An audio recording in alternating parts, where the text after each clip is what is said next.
Pajak, welcome back to another video. Ang gagawin natin ngayon ay ibabike check ko yung bike ko kasi may nag-request na kung pwede ko daw i-bike check yung aking bike. Ayun. Samahan niyo ako, guys.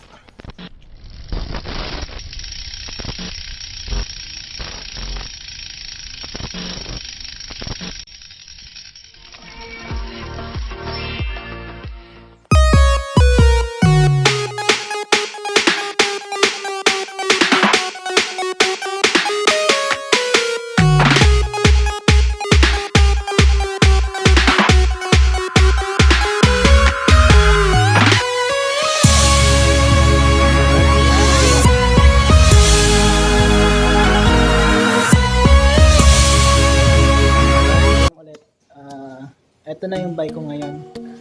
Dati kasi naka mountainpeak ninja ako, 29er, tapos bago mag 7-Eleven trail sa Timberland, lumipat naman ako sa mountainpeak evolution 2019, 27.5. Ayan, mahirap paghawak ng camera. Ayan, this is mountainpeak evolution.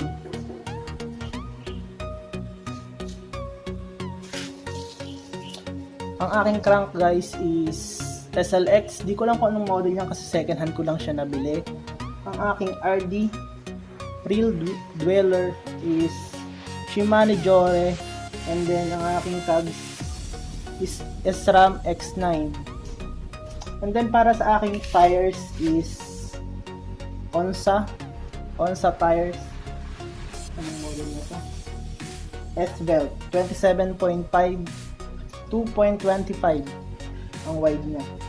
And then ang aking rim is Wayman from Weapon. Tapos pinalitan ko siya ng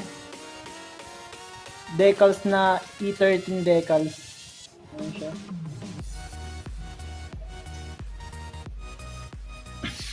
Para sa mga cheap upgrade dyan, ayan, no. In-upgrade ko rin itong bolt ng purple.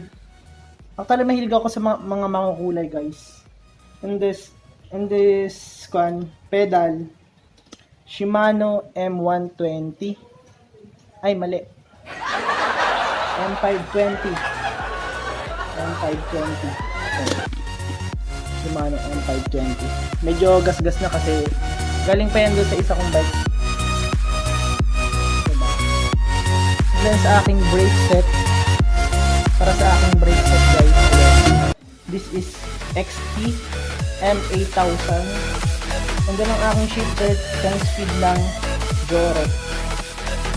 Ang aking handlebar is Control Tech. And sa aking stem, weight 70mm, negative 17.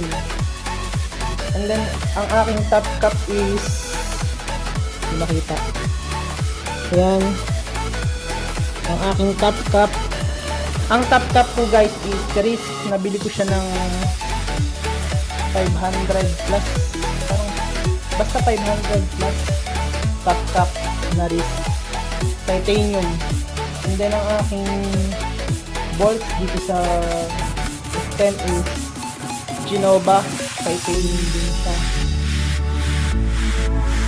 And then dumako naman tayo sa aking fork.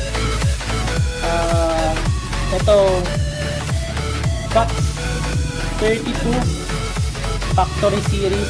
Dati ang original na nakuha nito, sticker, kulay gold yung pinaka sticker na, guys.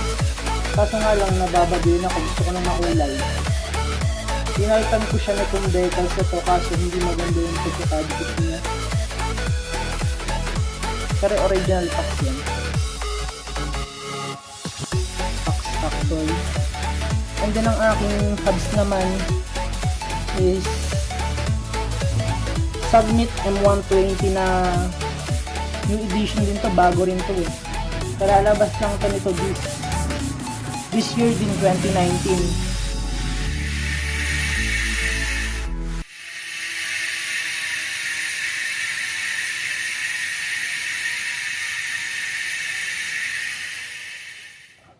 Ang aking rotor is ito na, Genova rin. Naka floating rotors na guys. Ayan. Wala na akong maisip na ibang i-upgrade. Ayan guys. Tapos ito nga pala, kalimutan ko. Medyo ligaw na rin. IG Sport. Hindi ko lang kung anong model nito. IG Sport model IGS20E. Ayan siya guys.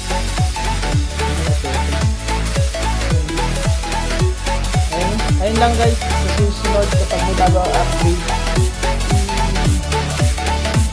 i-vlog ko na lang ulit sa susunod na lang guys.